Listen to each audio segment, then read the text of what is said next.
Hello and welcome to the show, Dawn. It is such a pleasure to have you.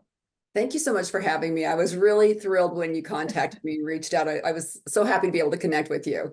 Oh, that's wonderful. And it's so interesting how we feel drawn to certain people, through social media. And I feel very grateful for the people I've been able to connect with and meet. So I really thank you for taking this time.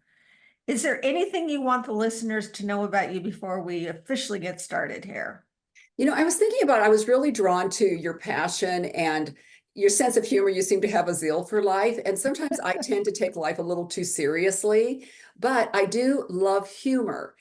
I tend to Ah, think I have a great sense of humor, but when it comes down to it, most of the time I'm the only one laughing at my jokes. So, but I do love to joke and have fun and everything, along with understanding that life could be kind of serious and hard as well. And so yeah, I've been married a long time. I've been married for over 40 years and have three mm, adult children. And I just recently retired from a career of over 25 years. And so a mm. lot of the questions that we kind of discussed a little bit and already make me think about that and about what's going on in my life and the changes and transition and how I can make this new phase of my life better and more fun and just be a lot more free in Right. the next phase of my life. That's really what I'm looking forward to. Well, of course, I absolutely cherish what you just said because it's so much where I am and a lot of women are, and men too, but obviously we can speak into the women's space a lot more easily. So I appreciate where you are, and I'm looking forward to getting to know you a little more in this playful way. And I too can be really serious and get in the trenches with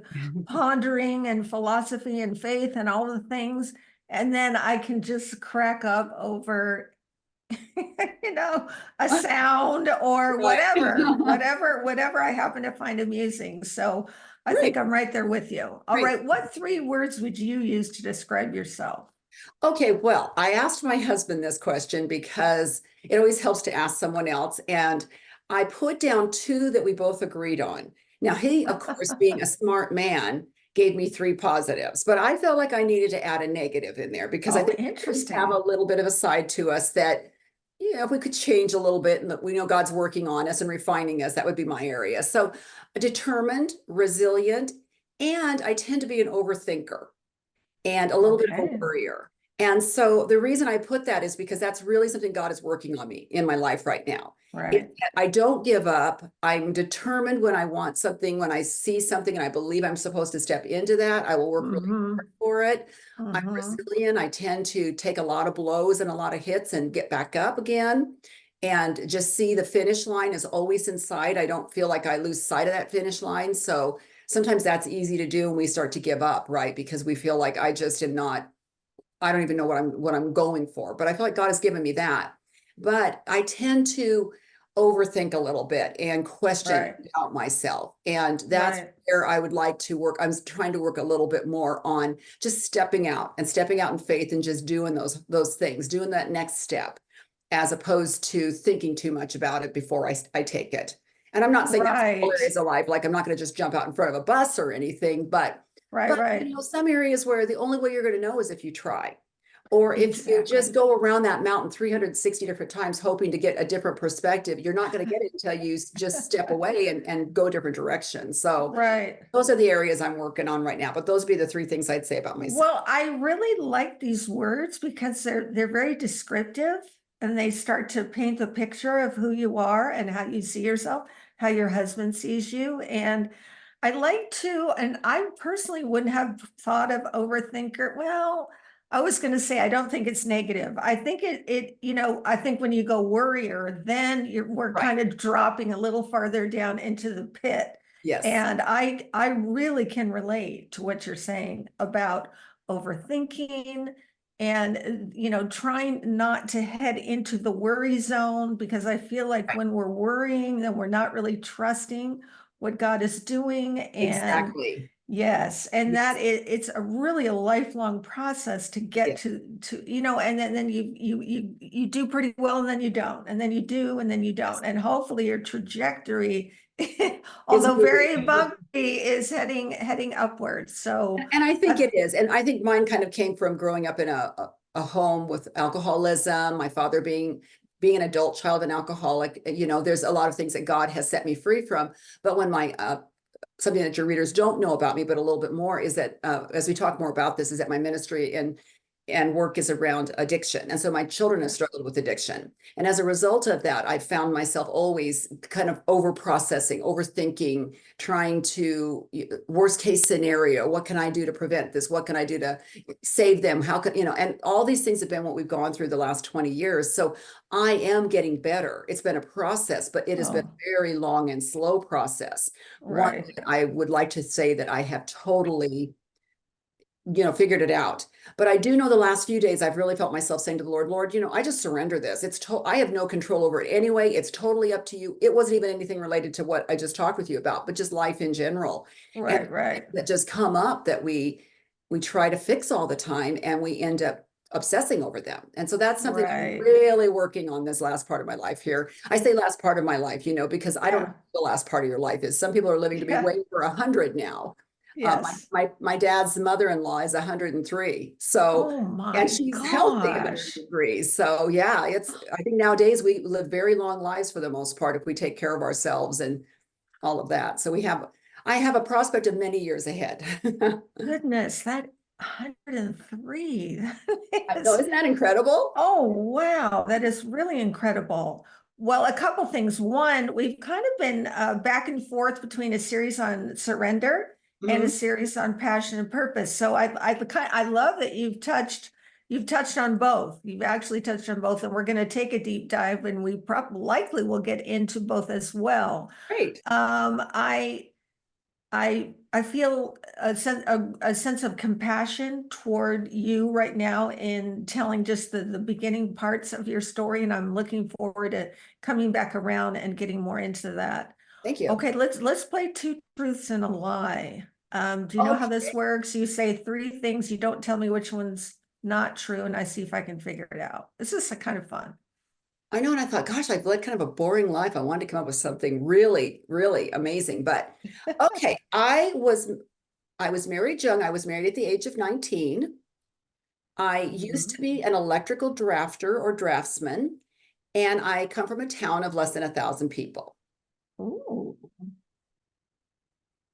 Oh, see, this is so interesting. I love the ones you selected, and I don't think it's boring at all. Oh, great. Oh my gosh. Okay.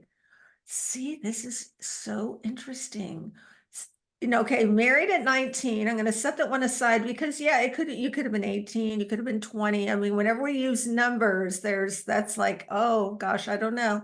Used to be an electrical draftsman. Okay, I think that's possible because you're an overthinker. It probably takes a lot of analysis to be able to do that. And the town of less than 1,000, again, a number, so it could have been, 1,100, it could have been 900. So interesting. Oh my, oh my, oh my. Okay, I'm gonna say the lie is that you married at 19. That's the lie. I married at 18, 3 weeks after my 18th Oh birthday. my gosh. I thought 19 sounded young enough, so we just go with that. Oh my goodness, you were I 18. was, yes. And I've been married Oh, 43 years, so oh my do the gosh. math. Oh my gosh, that is really and how incredible that you have been married 43 years because, you know, I think a lot of people that get married at 18 don't necessarily aren't quite able to stay the Oh yeah, course. I probably had no idea what I was doing. God did. Because at that age you're young, but you think you're older than you actually are, even though Exactly. Yes, you're yes. 18, you look back at 18 like, oh my gosh. But congratulations Thank you. for making it to 43 years. I'm sure you've had all kinds of ebbs and flows within that. How could you We have, not? we have, yes. And And the yet still interesting you're thing is that together. I would say I'm the person who's changed the least out of the two Okay. of us, and my husband has changed the most. And I think it was because he tended to hide all of his feelings, and I tended to wear my heart on my Ah, sleeve. And as a result of that, I was always processing out loud, always talking to him about the things that were bugging me and all of that. And he kept it all inside. So he took a little longer to really open up and to for the for the Lord to work on him too, because he was just so private. So I would say he's still really easygoing and still a great guy, but much more in love with the Lord, much more easy to talk to, opening up, much more free about himself. So that's nice. That is, and Yeah. that's, just complements the love commitment you've made and then and your family as well. Well, Right. bravo, bravo for him. Okay, so it's true that you used to be an electrical, is it called electrical draftsman? Is that the Yeah, they proper used to title? call us electrical draftsmen, and I had no desire to be one, but I was working for the power company and I was working as an administrative assistant. And the manager at the time said, if you go take some electrical drafting classes out at the college, they get paid a lot better. And so and they also paid for our training. So I did that, and for me, it was the world's most boringest job because I like to talk, and it required a lot of, like you said, concentration and all of that, and just not sitting around chit chatting, which I tended to like to do. So I did it for a few years. Ultimately, I ended up my last 25-year career has been as a medical esthetician doing skincare in a plastic surgery and dermatology office. And that was a job I loved and was passionate about because Mm. I made sure I didn't go into the quiet spa scene where I had to be really quiet and the room was dark and the music was playing. I would probably have fallen asleep myself. So this allowed me to visit and get to know people, and also to have patients that were with me for well over 20 years that I could Wow. have build relationships with. So it was perfect for me at the time. Oh, and what an interesting like change, an interesting shift, pivot, whatever you want to call it, from draftsman to this other field entirely. And then you got to interact with people, which is really what you wanted to do. Right. And that's just, I was so young, and you don't often know what you don't know. Oh, that's Even exactly being right. administrative assistant and everything wasn't good for me. I was good at it, but it wasn't good for me.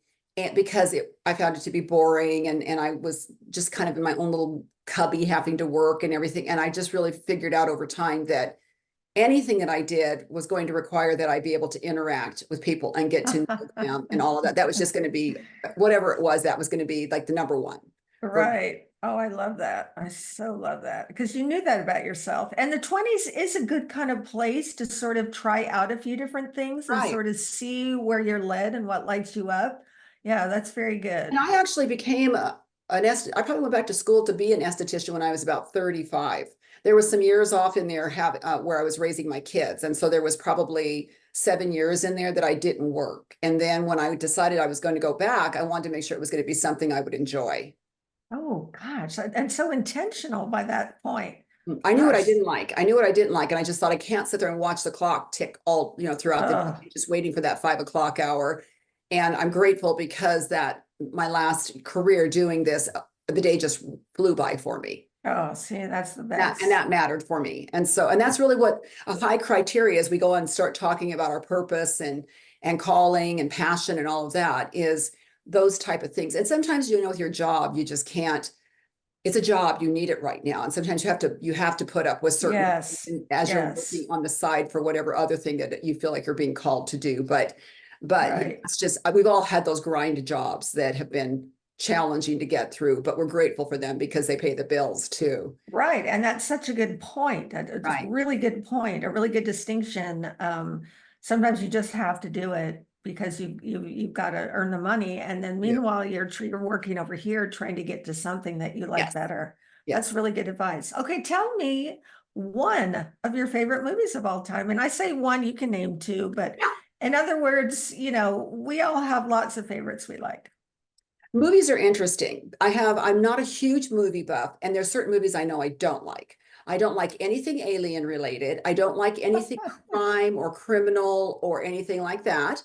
My family's been a victim of a crime, and my Oh, mother has been a victim of a crime, and I don't like movies that you watch that because to me it's not entertaining. mm-hmm. To me, it's like that really goes on out in the world that people can be that cruel to each other. So those I Right, don't want to pay good money to go see. So for right. the most part, the movies that I like to see are encouraging and comedy.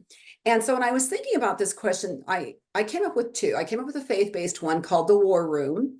And Oh, that movie I really loved because it inspires us in spiritual warfare and prayer and just really seeing what God can do in the life of our families if we step out in faith and right, not live in an attitude of fear. So that is one of my right. favorites. And then another one that I love that's a chick flick girly movie, and it's probably my all-time favorite, is Notting Hill. And that has Julia Oh, Roberts and Hugh Grant in it. yeah, Mainly because the supporting cast is absolutely insane in that movie, and they just have you laughing hysterically. It's British comedy, right. and that's funny to me. But there's a favorite scene for me, and Okay. that's a favorite scene of all movies, and that is where the Bee Gees are singing "How Can You Mend a Broken Heart," and then Oh, there's a scene where where Hugh Grant is walking on the sidewalk, and the seasons are changing behind him, oh, and there's oh, the life of the street and the people on his street and everything that's going on, and it's like the course of a year throughout the song. oh, For whatever reason, that just always touched my heart because I realized we're not always stuck in one place, that our life has seasons just like there's seasons in the world and in life, but we right, also personally have seasons. And so if we're right. going through that hard thing right now, this season isn't going to last forever. And for whatever reason, that movie always, that part makes me think a little bit deep, even though the movie itself is just silly and pure fun. Right. Oh, I'm gonna have to revisit that movie. I have not seen that in a long time, and I got goosebumps when you were talking about your favorite scene. Yeah, that's my favorite scene. Oh, I love that so much. All right, what's our next question here? We've got name a person that inspires you. I thought about this and I thought about some of the writers because I'm a writer that inspire me and that have just beautiful ways of writing. But I wanted to bring it a little bit closer to home, Okay, to life. And there is another lady that I've met, become friends with through blogging, and her name okay. is Wendy. And Wendy experienced a situation where she got a very bad bacterial infection. Oh, She almost died from it. And in the process, she became a quadruple amputee. oh my And gosh. so what inspires me about her is that if you didn't see her physically, you wouldn't know because she's so joyful. She's so independent. Her whole mission is to help other people overcome hard things in their life, Oh, find their purpose, have joy. And she's just overall, she lives out what her message is. She oh lives it out. man. And it could have been and so she's somebody that really stands out and is very inspiring to me. And then also I co-authored a workbook with a friend named Valerie, and her daughter was murdered. And Mm, her daughter was into drugs and, in the wrong crowd, and a bad situation happened that her daughter was just innocent. She was innocent, didn't do anything wrong, and she was murdered. And she has gone on, and she before was really inspiring to women and to people who were going through either addiction or hard things in their life, and mm-hmm, just encouraging them. And she continued. Like, I saw her not change hats. she mm, she could have used that as an experience. They're still going through upcoming trial and all these things after 8 years, and I was her friend back then, and I have watched her remain consistent. Her faith remain consistent, her mission remained consistent. And these both of these women impress me because when bad things hit them, hard things hit them, they relied on their faith in God. They relied, and I saw that in being tested in hard waters, their mm. their faith and their resiliency, that they stayed consistent and they still continued to care about other people. And it's really easy sometimes to Wow. get stuck in like self-pity, and it would Yes. make sense. I would probably do it. And so Right. it's been very inspiring to me because often when you think about, well, woe is me, I can think about some of these people that I know personally that have gone through situations that could have given them an excuse, and instead they used it to really help other people. Right. And that's very inspiring to me. That is very inspiring. My goodness, yes. Yes. Wow, wow, wow. Wow, Yes. wow. Big stories. Geez. Big, big, big So when stories. I'm feeling sorry for Wow. myself, I'm like, well, gosh, like, look, sometimes I'll call and I'll just say, I'll talk, especially with my friend Valerie, because we've been friends for so long. And I'm the one that's always inspired when I get off the phone. And it's just a gift. It's just really a gift.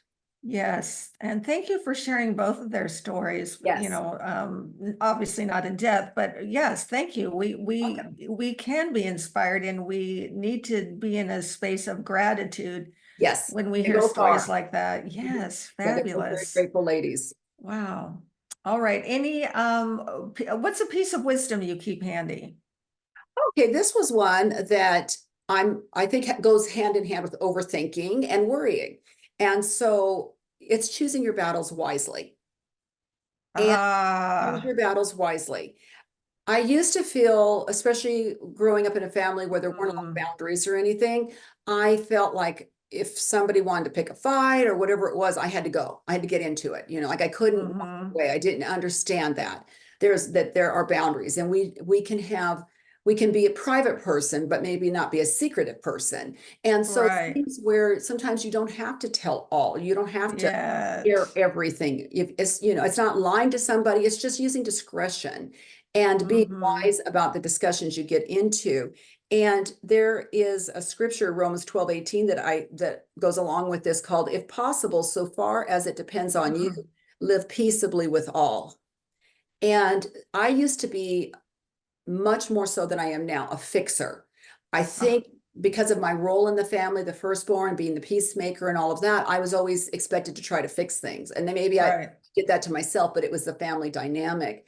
And right. now sometimes I realize that not trying to fix it and waiting and just trusting and being quiet and seeing how things work out is often the better solution. Mm, very good point, especially for firstborns. I too am a firstborn. I Yes. too am an overthinker. So yes, And I my can dad is come. 86, and this is, a lot of what's going on again is I'm taking care of some of his financial business and all of that, and family Right. dynamics start to come back into play. And there's times when especially if my brother and sister are going round and round or whatever, that I just kind of walk away from it now. Right. Yes. Wow. Wow. I feel like you could do like we could do a 3 or 4 parter with I you. I know mean, we you've got could. so much here. I really appreciate the depth of your life and how you are enduring well. I mean, that is a really beautiful thing.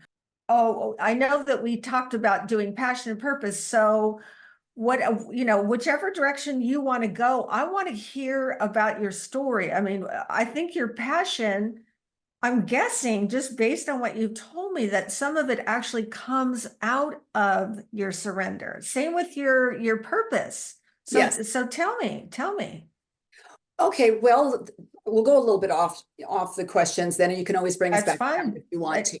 So when I when I grew up in my home, and my father, he was a functioning alcoholic. He worked, so he didn't really think of himself as one, but all the things, the family destruction, ultimately my parents' divorce, all that came with just the excessive drinking and the fighting and the disharmony that was in the home. So when I Hmm. got married and decided about 7 years later we would start having our own family, I was bound and determined I was going to take them to church and raise them as Christians, and I was going to teach them right from wrong, and we weren't going to have these problems. And for the most part, we beat it until my middle son got into his very last, basically half of his senior year. And at that Mm. point, I think we had moved him from a Christian school to public school for his sports. And I think he got in with the wrong crowd. It was really simply just that he got in with the wrong crowd. And I Right. think they thought it was cool to experiment with marijuana, but unfortunately, they didn't know that the drugs were laced with heroin, black tar heroin. So Ah, what happened was the kids thought they were smoking marijuana, and they were ended up within a few days, week, addicted to this substance. So he ah, did come, and I suspected things weren't okay with him. I was working. My husband was off work because of a disability, and he had kind of a forced early retirement. And so, but I was suspecting something wasn't right. I just was naive. This was almost 20 years ago, mm-hmm. probably 18 years ago now. And I just didn't even know how you deal with it, like what Right. questions to ask, that you could literally go buy a drug test. I thought you had to take him to the ER for that and all this. Right. But when he came fairly quickly and asked for help. And Oh, how so, yeah, and of wonderful. course he was, Gosh. yeah, we're grateful for that. And so now, of course, he was young and dumb and thought that, just go in, get detoxed, come out, and you'll be fine. and didn't understand how serious the nature of drugs are and the pull that they have on him. And so ultimately, we did send him out of state, get him away from the peer influences.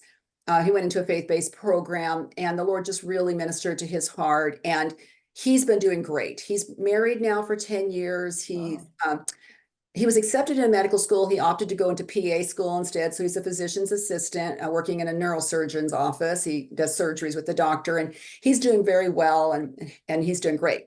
And then about a year or so after that, maybe not quite a year, my oldest son had a stomach surgery that was related to a congenital birth defect that they had just found, and it was a serious surgery. And at that time, that's when the pharmaceutical companies were underrepresenting the addictiveness of the pain medications. And then the doctors were overprescribing.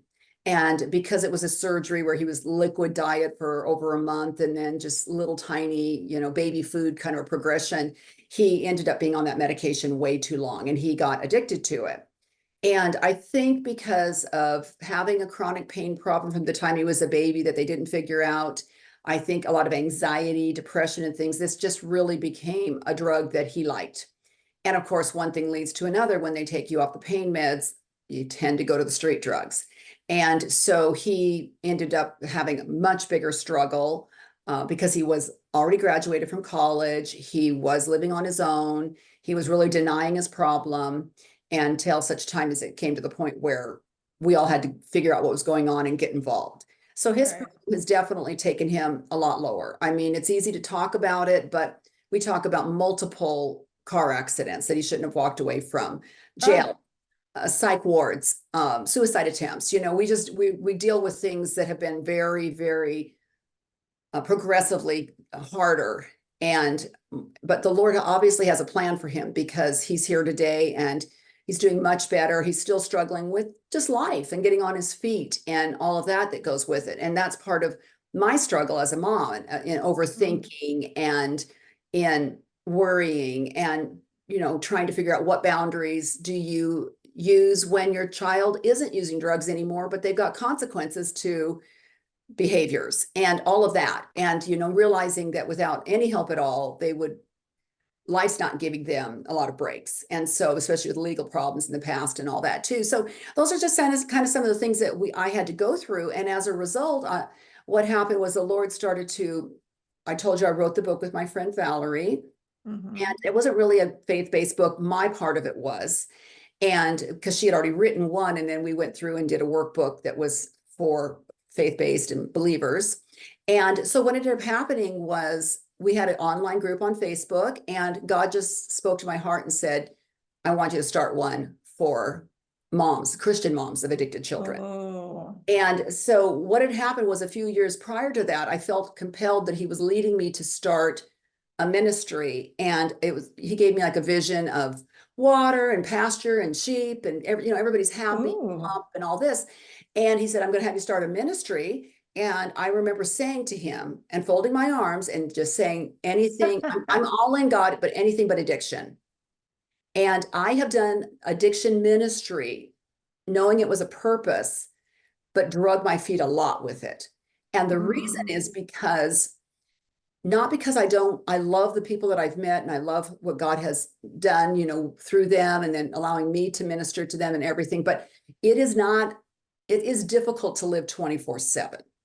And so you have to be very careful. And I think a lot of my fears going into it were that I would not know how that would look. I wouldn't know how to have boundaries around that and still serve God and surrender and be completely open to whatever he wanted me to do, but not let it take over. Because it worked so hard at this point to not let addiction completely control my life. As the mother of a child struggling with addiction. So I wanted to be careful that I didn't just take that hat off and then put on the ministry hat and then wear that all day. And then all of a sudden I'm just all in again and I'm obsessing with it, or I'm not at peace in my own heart, that I'm not taking care of my own mental health, the things that I knew that God had been very careful to do in me. I wanted to make sure I continue to cultivate that. And I can be a kind of person who goes all in. We talked about that, determined. And Yes. so when the Lord told me to start this online, the Facebook group, and I'd already been, like I said, I'd co-authored a book that was safe.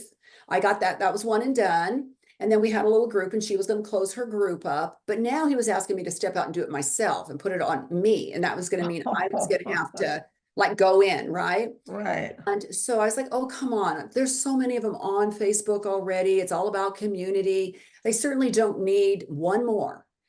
How's it going to be different, God? Like he wasn't giving me anything. And he said, just do it. And so I said, okay, you don't need to tell me twice. So I went in and figured out how to start the group and I started it.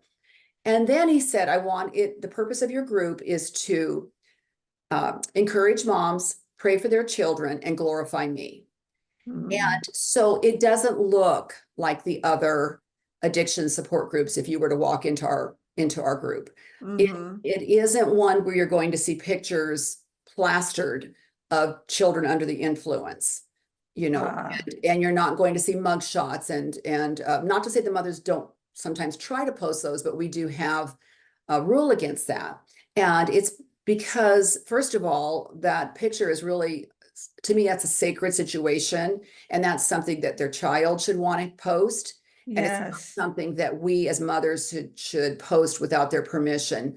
And so, but also we tend then to look at the disease or the disorder or, the sin or whatever it is that you believe about it. And that it becomes bigger to us than the Lord and the victory and the freedom that he offers. And Mhm. so and because he said the mission is to glorify me, we spend a lot of time praying and encouraging each other in the word of God and doing those. And that's the purpose of that group. It's just a little bit different than some of the other groups that are out there that are more Right. around the actual addiction itself and how to help the person who's addicted. Wow. Well, wow, that is really incredible. And I really like, it's more than like, I admire that you followed through with this prompting, this nudge, this vision, and that because the purpose was actually on the positive side, if you can think of it Yes, that way, it because was. you are encouraging, Mhm. you're praying, Yes, you're praising. Those are positive things. yes, So I love that, a very serious, very deep, tragic, awful situation, like the mission, you've turned it on its head, and he's giving you this vision to make it very, very right. positive, a And that safe place, that a was hard positive for place. me. When I first got into going to some meetings and things when this was happening with my kids, I was getting those messages, once an addict, always an addict. This is a lifetime disease. I was getting all those messages, and what it was doing was spiraling me deeper into depression. It was taking uh, away my hope. For some people, they feel very inspired, but for me, that was something that was very hard for me. And so I couldn't reconcile my faith to what I was being told in these right, meetings. I couldn't limit God to what they were telling me. right. This is who God is, and this is as far as the parameters that he's going to extend himself around addiction. I Wow. knew that that God's limitless in what he can do. And so for me, it was just not the right thing for me. And I tried faith-based ones, but they still kind of left me that way. So I think the Right. Lord knew that I needed that kind of a support group, that I needed some place where he would bring people who maybe in the beginning felt very overwhelmed like I did. But then over time, the longer they've stayed, some don't like it, they've left. Some stay. I think for the most part, most of them have stayed. And we have probably 3,500 women or so in there now. Oh But my gosh, for the that's most part, so many. it is, but some of them are huge, like compared in social media land. But some of the women that were there when we first started, like 7 years ago, are now inspiring, encouraging, and building up the ones that are Oh, just coming in with this bad news or have been carrying it on their own for so many years because of their shame and guilt and just overwhelm that now they're being encouraged. And when they come in, they don't just say, I'll pray for you. They literally do pray in the comments. And so they're very good about caring for each Wow. other. And we have loss. I mean, every month or so we get the sad news that someone has passed away, one of the children or whatever. And it's not an easy thing, but Mm, I'm very inspired and encouraged, by so many of the women in my group as well. Going back to that question about, who inspires me, many of them do. wow. Well, I really just want to applaud the work that you're doing Thank you. and really following through on and I know you can turn around and see how all your experiences as a child, as a mother, I mean, Yes. he hasn't wasted a thing. He's No. used it all and, brought you to this place where you can then, bless and share with other people and encourage and lift them up. And really just, isn't that just like God? It is. And I wanted to talk a little bit about this in as far as passion and purpose, because passion, a lot of times passion is around something that we're passionate about. It can be something that brings us a lot of joy. It can be a talent that God gives us. It can, whether it's a passion to cook or a passion to work with children or a passion for the homeless, which could be a very sad mission, but yet it brings you joy because God has given you a heartfelt desire for that, a passion. Right, right, It could be a talent, maybe a musician or an artist, and so you're passionate about it. And so for me, I can't say, if God were to say, like, or you were to ask me that question, I can't say I'm passionate about addiction, because right, addiction is right. you're constantly in spiritual warfare, and it's not Hmm.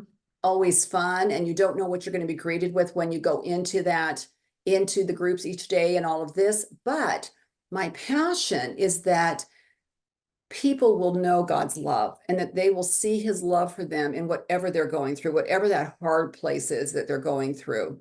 And so he just happens to have planted me in Hmm. addiction. But I am able to do that if I keep an open heart and an open mind anywhere that the Lord leads me.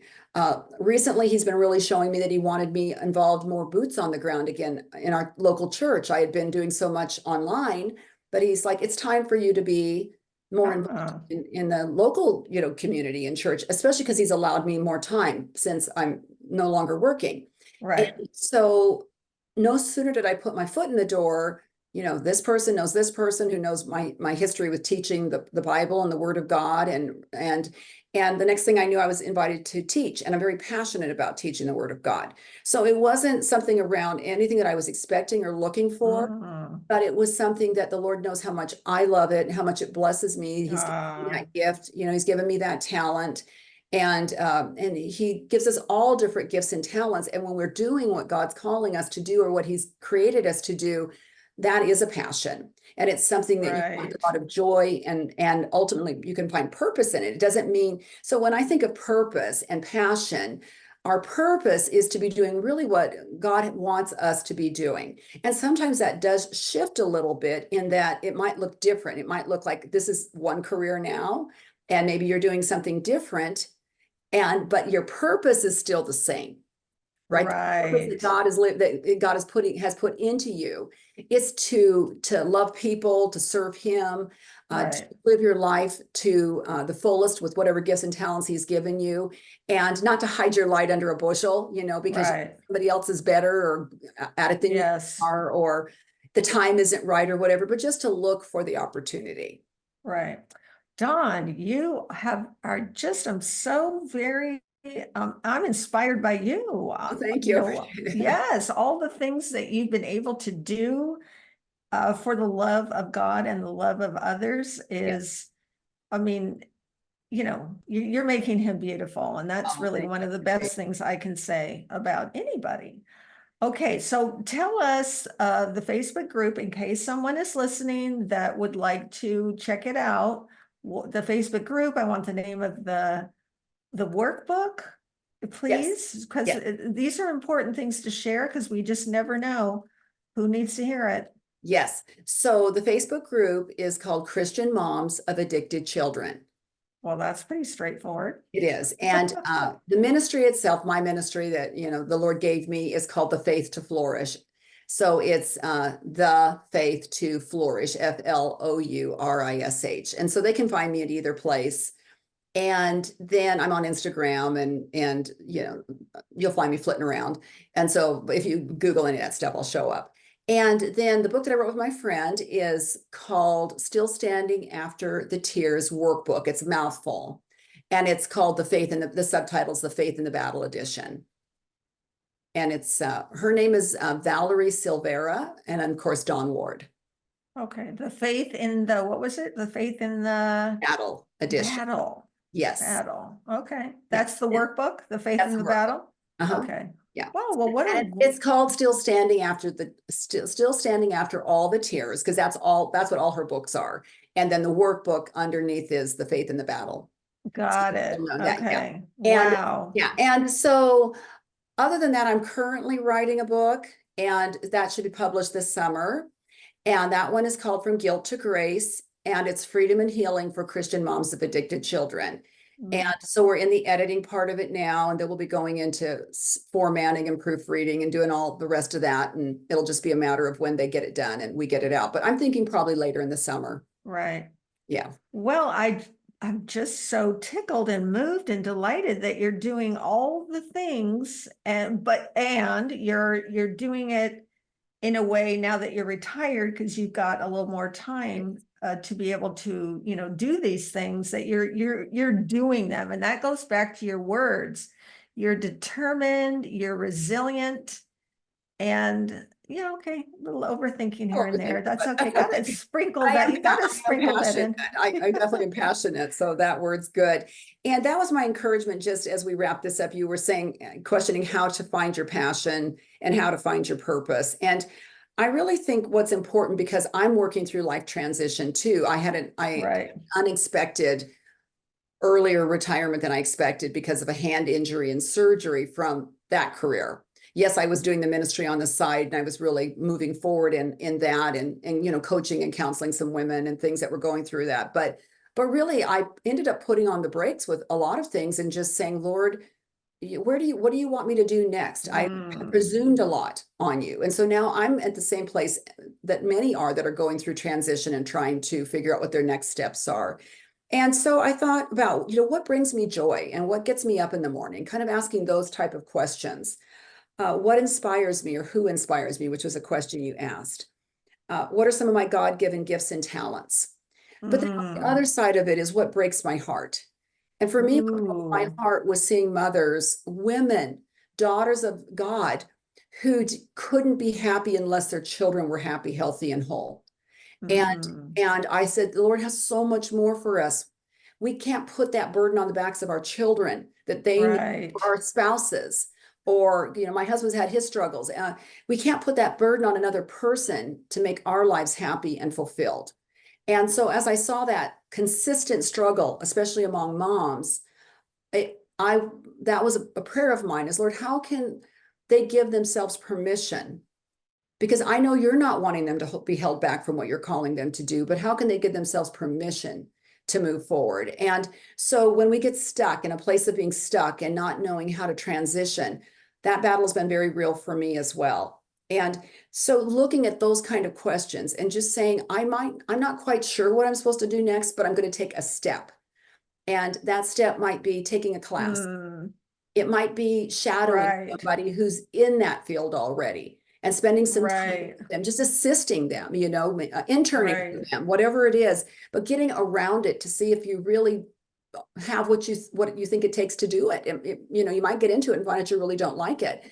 And for me, I found out, for example, that coaching moms whose children were struggling with addiction, I couldn't do 8 hours a day because I was so emotionally invested that I have to do it more where the Lord leads me to somebody that, where it's more one-on-one, and it's somebody who I can really see is ready and God's doing something and she just needs that extra encouragement. Then when I come alongside and I feel like I'm helping them move forward, I have energy for that. But when I feel like there's just heavy, heavy stuff, they probably need more counseling. They need to do that stuff. And that's not me. I'm not a counselor. And so just learning where your own personality fits in with some of these passions and what you're looking for with purpose and what, God, where do you want me to go? And so just that would be some of the ideas that I would have. And then because I'm a person of faith, I think many of your listeners are, another verse was Psalm 37:23, and a person's steps are established by the Lord, and he takes pleasure in his way. And that just, to me, is so pertinent because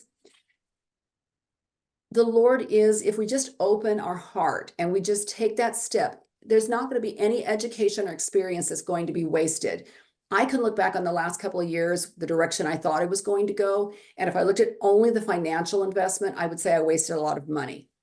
That what I got, the little pearls I got, weren't worth what I put in financially. But when I look at the whole experience as a whole, none of it was wasted. None of the education was wasted. None of the experience was wasted because it taught me some things about myself that I wouldn't have known had I not gone through that. Right. So no, I don't want people to throw money out the window in pursuit of their passion and purpose, but I do encourage you that there does take a little bit of just doing it, a little bit of just stepping out and seeing if that's the direction that you're supposed to go. That is really good advice. I was having lunch yesterday with a young woman who's kind of, she's in her 20s and trying to figure out, what do I do next? She got laid off. What do I want to do? I mean, it's very hard to kind of navigate that. It is. But you're saying, you take a step, you check some things out. A really good advice, Dawn. Just real practical advice. Yeah, no, that's good. I appreciate that. Thank you. You're Well, welcome. I want to just say thank you so much for taking this time and sharing with us part of your story, who you are, how God is working in your life, and all the many ways now that you are, I call it doing the thing. You need to show up as you, all the you he's created you to be, and do the thing he has you to do. And the doing can vary, and all of that. You sound like you're very much wanting to follow in where he's leading you. And just one more thing, if we have time, it's just sure. One of the things that I realized was working in the medical practice, and as much as I loved it, we had very long days, a lot of overtime, back-to-back patients, and there really wasn't time to just stop and catch our breath. It's just the pace that they tend to go at. And so I did that for all those years. I worked in that one practice that I just retired from for almost 22 years. And so when the Lord stopped me, and the funny haha was it was my right hand that had to be immobilized, my right hand, my dominant hand, that not only did I use for my career, but I needed to write this book with.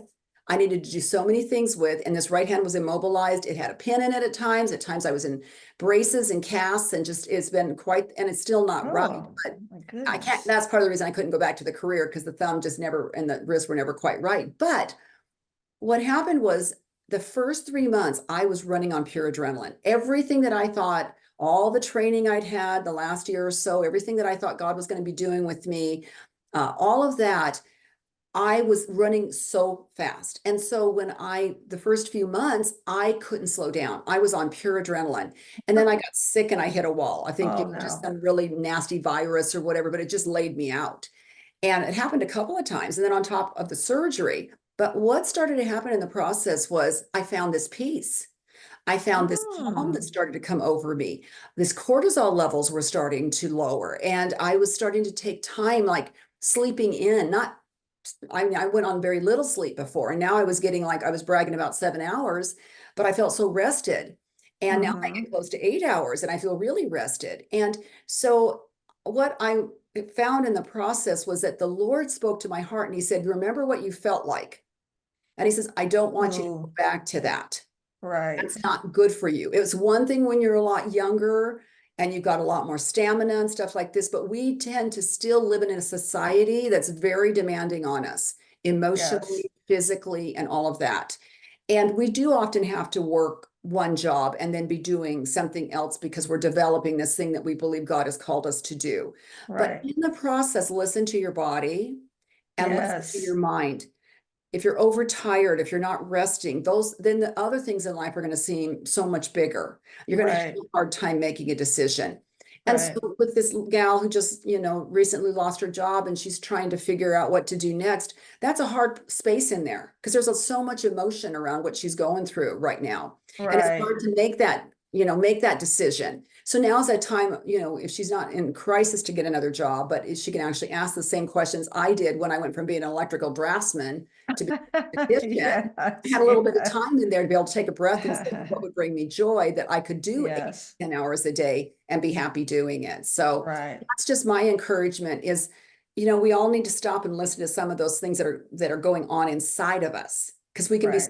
so captivated by doing all the time and accomplishing Yes. that we don't even know if what we're doing is even bringing us joy anymore because we're just so exhausted by it. So that's something Yes. else when you're looking for your passion and your purpose is to figure out how you're hardwired and pay attention to that too. Yes. That is so good. That's such good advice. Oh, yeah. Very good. Well, thank you Thank so much, you. Dawn. This has just been such a treat. I've enjoyed getting to know you and having this connection and this wonderful conversation we've had today. So Thank you I so much. thank you. I've really enjoyed it. Thank you. Me too.